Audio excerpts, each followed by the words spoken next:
Hello everyone and welcome to the 48th Annual Sun and Fun International Expo. It used to be called the Flight Center, the Fly-In, but it's now the International Expo, and we're here coming to you live and in the clear. And we're in the Central Florida Aerospace Academy building. Thank you, Mr. James C. Ray. He was the benefactor that helped bring the school, this is high school, Aviation High School, to fruition. And we want to thank everyone, including all of our volunteers that helps bring these safety-related, safety-focused presentations to you, even during the event called Sun and Fun. And we take this opportunity to bring some of the industry icons and the well-known namesakes, if you will, of people that are the shakers and movers into this industry. And it's a very, very important aspect. It's what we do here. And our purpose is to bring this to you live and in the clear. And also it's available on our YouTube, if you want to pull it there, or pull it off our website, Florida Aviation Network. We have today with us a representative of SAFE, Society of Aviation and Flight Instructor, educators, got it, the educator portion. David, that's a tough one to roll off. Society of Aviation and Flight Educators. Yeah. Educators is what, that was the hang up, because we don't really always associate, David, the education side of the educators. Yes. And this is why we wanted to talk about your program. Right. Your CFI program that is modeled basically after the original FAA CFI Special Emphasis Program. Correct. But you go around and you modulize this to go out to the FAA's, you emulate that, but it's the instructors, the master instructor, which is, you recognize at what, 25 years?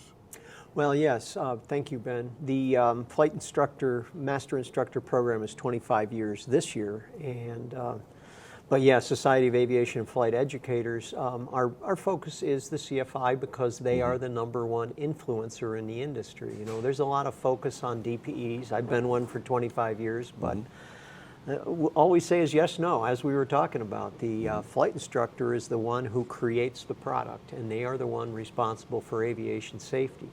So the Master Instructor program, continuing education units, is a way of you keep learning as a CFI. And that models that for the pilot, because obviously when you get your certificate, there's going to be years and years of growing and learning and changing. So we created a program called CFI Pro, which was modeled after that FAA program.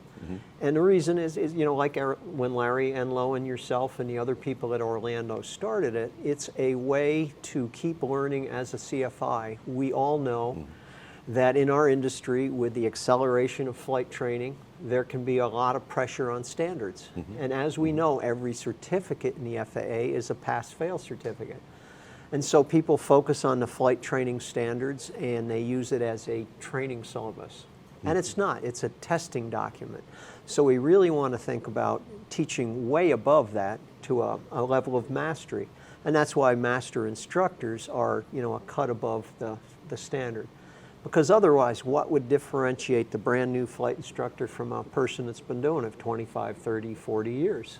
So master instructor program is a way of creating that kind of differential, being recognized and modeling it to pilots, modeling it as, because the CFI again is the influencer. You know, whatever they do, the student's going to do. We know that. We've seen that so many times. Primacy, law of primacy. Yes, I think that is.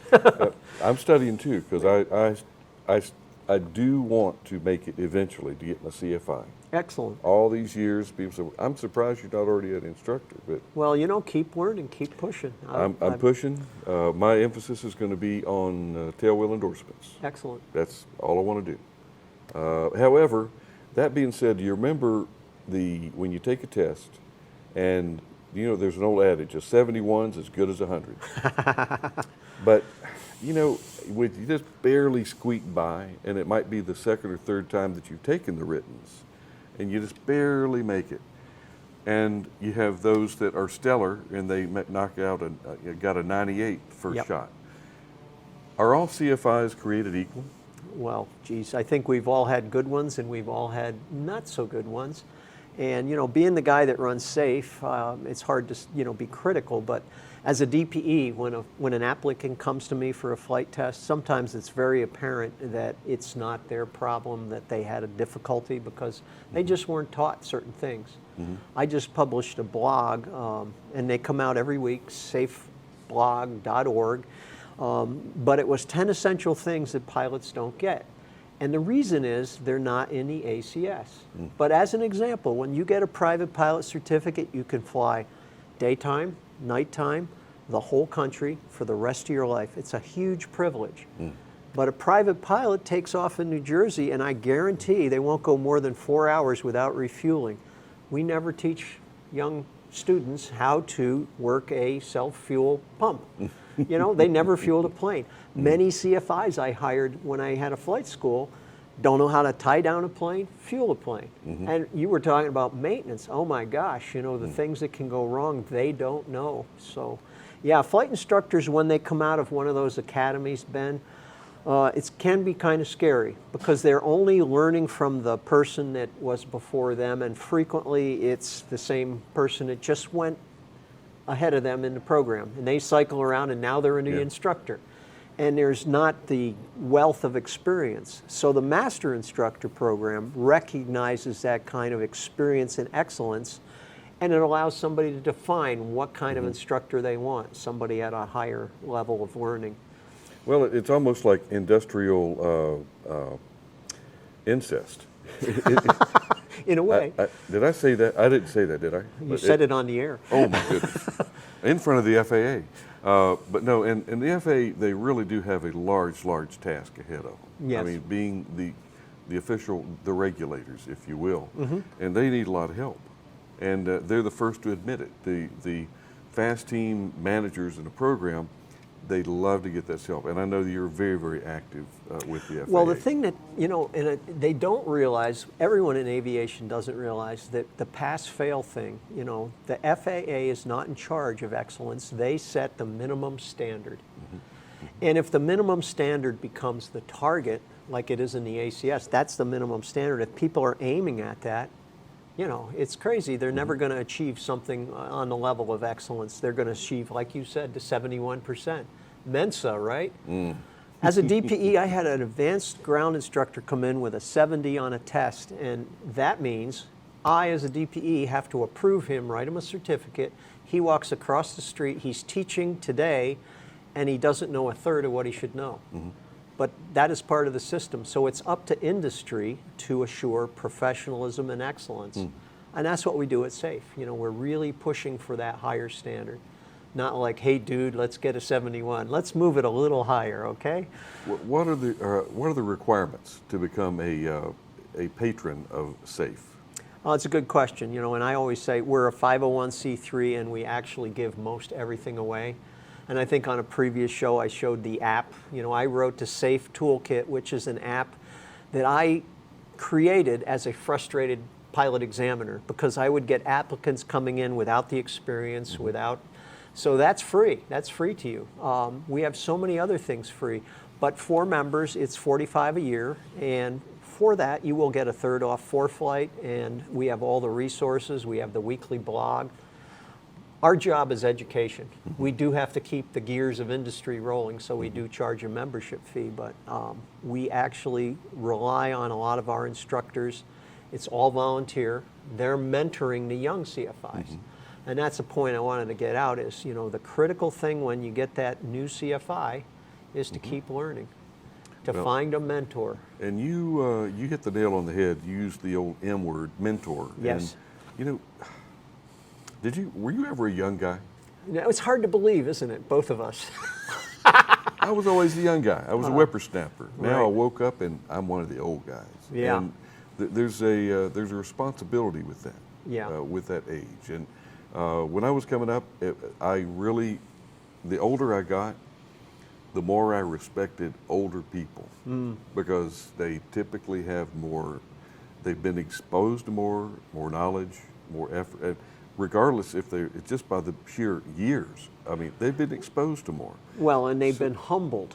Oh, absolutely. You know, you thought you knew it and you found out what you didn't know, and I think that's the dangerous part I see in young flight instructors and pilots is they get that certificate and they have all that privilege and they don't always accept the responsibility that goes with it. You know, it's very easy to get in trouble in the air. Keeps moving. Oh, it does. It does. You pull over on the side of the road. And Negative. Fix it. But this is one thing that I would like to get more involved with. And I've been talking with Bob Jex. He's, of course, he's a local fast program manager. But we need to pay this thing forward. Yes. And it's outfits like SAFE. That's what you're doing. You're paying it forward. Yes, and many, many people, Ben, thank you for saying that. I was just talking to a retired 777 pilot. He just got retired out of American. He says, what I want to do is teach. And I said, you're our man. A lot of good hours spent, but now, you know, when I became a 141 initial instructor, and I remember the guy from the FAA, Lauren Dates, coming to me, and, you know, he said, this is how it is, earn, learn, return. And, you know, you're in that phase, but remember when you get to be the old guy, it's return. You have to give back to the industry. Aviation is such a small portion of the population, less than 1%. It's almost like a little family, and we have an obligation there to keep it going. And, you know, we're in a period of great opportunity and growth now, but we have to make sure we don't lower the standards, that we achieve quality. Because all we need is a couple high-profile accidents, and, you know, the whole thing goes. Well, so very important to embrace professionalism. Well, and the humble aspect. You know, when you're young, you're 10 feet tall, bulletproof. Bulletproof, yeah. I mean, just give me an airplane, I'll fly it anywhere. It's got wings, right? How about check the weather? I don't need to check the weather, I'm going. So, but as you get older, you realize that, we're not bulletproof. And so that humble factor, it's kind of a blend to be a true professional aviator, because you have to be very aggressive. You got to be confident. You got to be confident. Certain amount of confidence, but then Without you know being it's cocky. the old Greek thing. Too much confidence in your Icarus, and you fall from the sky. And you get cocky. But it's how do we pass on this humility? Yeah, that's tough. And it's through example. I Yeah. mean, you got to lead through example. And there's a lot of folks, I'm sure that hopefully the young CFIs see some of the old CFIs, and they say, I really like the way she did that. Yeah. I want to do that when I get my Well, next again, student. that's the mentoring and modeling. And, you know, if you want to be a good CFI, you want to be a passionate learner. You want to keep, and you want to model excellence. You want to, by example, show how a good pilot. And I don't think I see that a lot, unfortunately, in many, many schools. So my favorite guy, Hobie Tomlinson, would always say, you know, what we need is a little adult supervision in some of these schools. You know, and it's like you're mentioning, somebody that's perhaps like John King talks about, you know, done it wrong a few times, and I was stupid there. You have to be humble enough to say, I screwed that up, I'm doing it better now, I learned something from that experience. Yeah, and I don't want you to have to. There's Suffer no through reason. that, yeah. I mean, we don't really need to recreate the wheel. Yeah. Let's learn from it. But Yeah. but there's so much, and it's not just the CFIs. We're seeing it at 147 Yep. mechanic schools. Oh, yeah. And I'm going to use a term. I'm going to throw it out there to keep you from getting skewered. Puppy mills, and the cookie cutter, and you just stamp them out. You roll them out. You take the money. You give them the certificate. They go down the road. Most of them really do care, and they're sincere about placement. They want to find, and I tell you, if you come out the other end of a school and you're not able to find a job, Yeah. somebody's not done their job, because this is a target-rich environment now. They're hungry for pilots, It's an amazing. mechanics, but just like pilots with flight experience, mechanics, you don't just come out the other end ready to go out and work on an aircraft. It takes years to develop those skills. And flying-wise? Yeah, well, and I want to say that, you know, SAFE is not just flight instructors, it's mechanics instructors. We have plenty of mechanics schools that are associated with flight educators is in the maintenance side and the flight side. And they have the same exact challenges we do, you know, the puppy mill mentality. The key thing is to know your own limitations and to be ready to accept, advice. And it's an attitude thing. If you think you're a finished product, you're not going to be an eager, passionate learner. But we all know when you get that wet temporary certificate, whether it's at the mechanic level, the pilot level, or the CFI level, or even the DPE level, you're a beginner. We mentor DPEs. You think the government gives excellent guidance at that level? Unfortunately not. When I got done with the school in Oak City, and it was very comprehensive, full week, they gave me everything I could. Fortunately, the guy who I got my champ from, he was a DPE, and he said, this is how it works, and this is what we're looking for, and here's where you can get in trouble, son. The little dope slap. You got to learn from your elders in this business. You just brought a flashback. I had the opportunity here on this airport to talk with Bob Hoover. Oh my back goodness. many, many, many years ago. And you know how Bob, I can't emulate Bob's mannerisms, but he just always, man's got to know his limitations. Well, Sean Tucker actually told me that Bob Hoover went to him when he was doing his, Harrier flyby, and he said, Sean, you got to leave yourself a little more margin there. And I think, both of those gentlemen are highly professional, but this is a case of mentoring. Sean was good enough to listen to it. Bob was good enough, but that is the heart of our business, is a person-to-person sharing of that. You got to be ready to talk, you got to be ready to listen. So we at SAFE have a mentoring program. It's a very well articulated program, and I got to say, even here at Sun and Fun, I signed up a new member. I won't share his name, but he learned on this Lakeland airport at the Ray School and went through that program, and he walked into SAFE and he said, I have only 10 hours as dual given, and I really want a mentor. And I'm like, shook his hand. What a great attitude. I think they're doing amazing work here at this airport when I get a candidate like that. Well, and I was just talking today with Melody, wife, about there's a one-letter word that we like to get out of this business, particularly to be a good mentor, is the word I. The more people talk about me and what I've done and what I can do, they're not really exuding to share. The proper attitude, no. If people are going to be listening to you, they know where you've been, what you've done. You don't have to tell them. Yeah. So, but how are we going to develop that, David? The humility, and when I gave the seminar this morning in the forum, I pointed out that as a CFI, you actually have two certificates.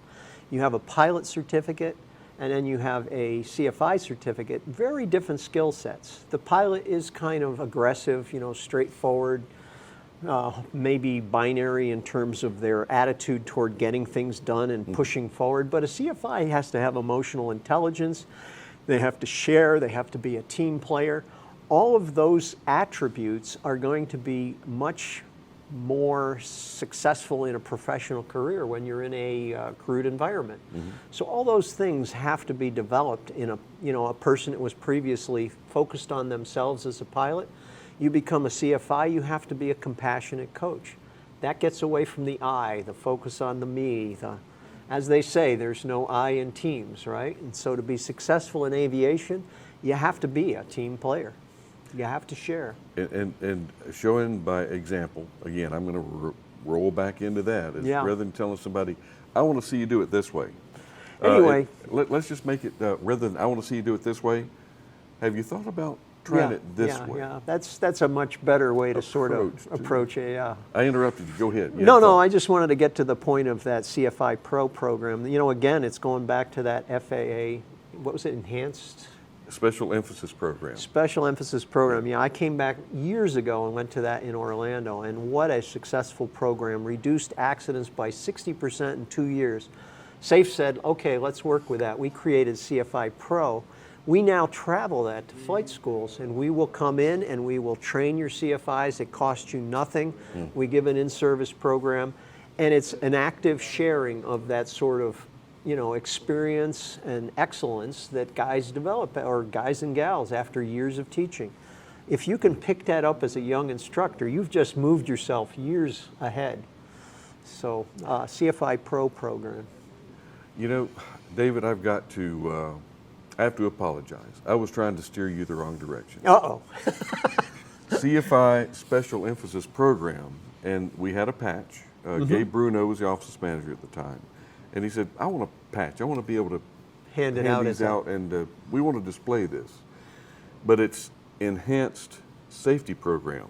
Oh, You that's use what it was. ESP. Yeah, we were just SEP, ESP, ABC, enhanced safety. FAA. Yeah. Well, who's going to argue with NCAA. that enhanced safety program? But the Enhanced proof safety is in the program. pudding. When that thing came out, and 2 years later, we'd reduced accidents by 60%. I mean, Yeah. we, unlike the FAA, cannot mandate that people take that program. You could say every CFI is coming into the office, we're going to retrain. But SAFE's offering it for free. We're, again, not for profit, 501c3. We will come to your school and give that program. Well, here is something that I'll share with you that Obi and I have tried to implement. But you know, all of the programs that we offered back when we were with the FAA, they were free. And I said, Obi, you know how we can get our attendance up? Charge. Well, we can't. FAA. Well, there's always different ways to. Your admission is to bring someone under the age of 12. And that is your ticket to get into this program. And also, if a program is free, and say, yeah, I want to go to that program next week. And well, how much does it cost, honey? Oh, honey, it's free. Don't worry about it. If it was $50, I've already paid my $50. I can't miss it. Yeah. I got to go. I've already got my ticket. You're And right. it's There's not- a real it's not a return. psychological It's a impediment to value, free. A Yeah. value. And if something's free, they don't associate a value to it. And Yeah. so we got to come up with a different way to couch this and to package it. But I kind of like bringing, under the age of 14 or 15 or Bring a or learner whatever. with you. Yeah, and I think I want to touch on the Wings program because that's an excellent program for pilots that's underserved and underrepresented. Paul Berger and the Wings Industry Network is really working hard to revitalize that program. And they even have an app that's going to roll out at Oshkosh where you touch and you can validate an activity as a DPE or as an instructor. So I think that's undervalued because it's free. Yeah. It's such a great amount of content, and it's a little bit of a hard to work website, but the data in there is great.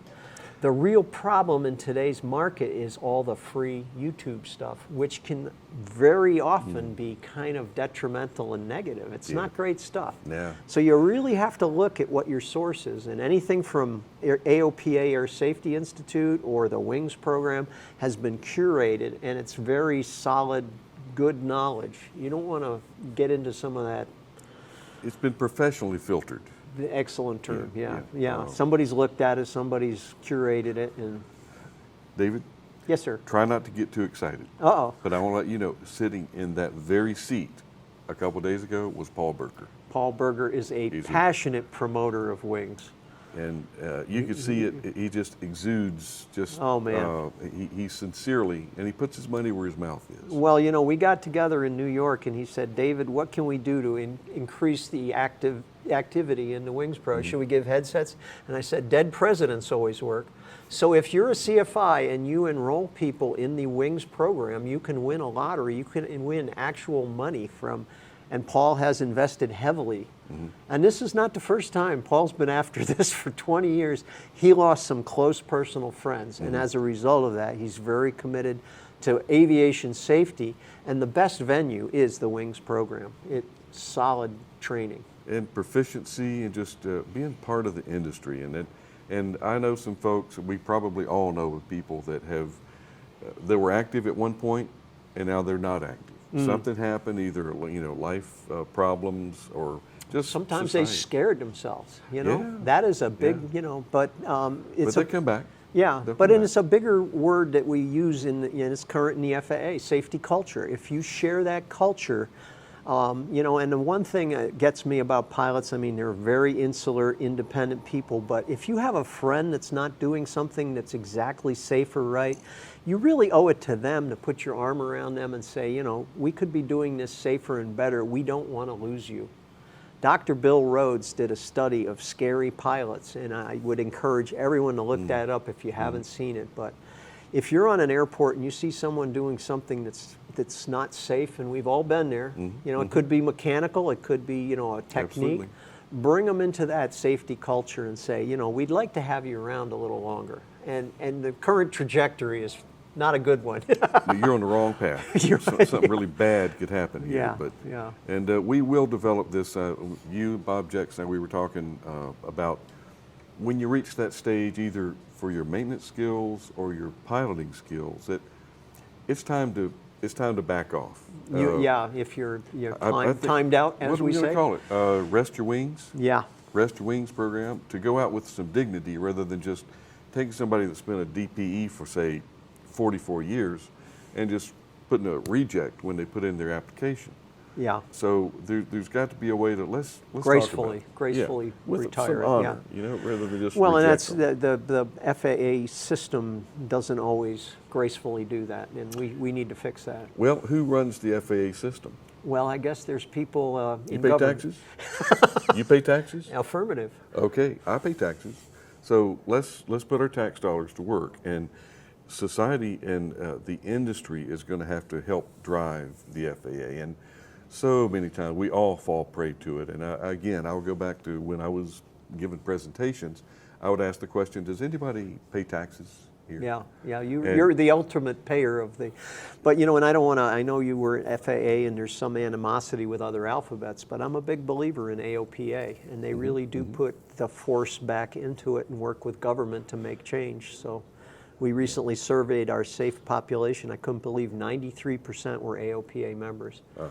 They do go to government, and they do put the pressure, to make changes. The SAFE system is, we have also held, the Flight Training Symposium. That's how we got the ACS created.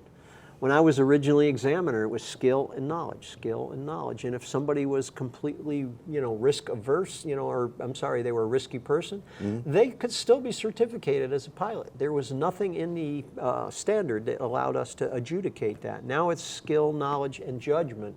Risk management, much more solid. So it shows how change can occur. But what does it take us 6 years to get that done? Well, it's not quick. No, it's not. But but I tell you, I'm encouraged with what I hear. Yeah. And we've got to constantly strive to do better and better and better. Yeah. And we got to show the folks how to do it. Well, I'll tell you, safety sells. SAFE has grown. We've doubled twice in the last 4 years in terms of membership. We're at like 5,000 people almost. That is a good show that people do support that. And I got to tell you, in both your personal life and in society, we have to be safe. We have to really manage risk, because people in our society are just very risk averse anymore. Back in Ernest Gann day, they were crashing an airliner every week, and people would still get on airliners. That would not happen anymore. So we really do have to clean up our house. Well, we are. Yes, we are. I can see it. The data is supporting it. It's coming down and down and down. But yeah, But obviously the we can do better. quality of our educators is really That's it's the foundation, I think. Thank you, Ben. Appreciate it. That's exactly where it lies. David, we're going to wind it up. Thank you, sir. Anything else you'd like to share with us? No, I would encourage anyone that's seeing this in the clear all over the, especially at the show, come by our booth, 8586, join SAFE. One offer everyone likes is a third off your flight. We have CFI insurance. We're running a raffle with a headset and an oxygen system. Anything we can do to get you in the door, because we work really hard to break even as a not-for-profit. I like it. Well, David, thank you very much for joining us here. We're going to sign this one off. Well, thank you, And this sir. is where I see that tally light come back on camera number 1. And this is where I say to the populace, thank you for joining us here at the 48th Annual FUN International Expo. I'm Ben Coleman, your anchor host for the Florida Aviation Network. We'll see you at the next interview.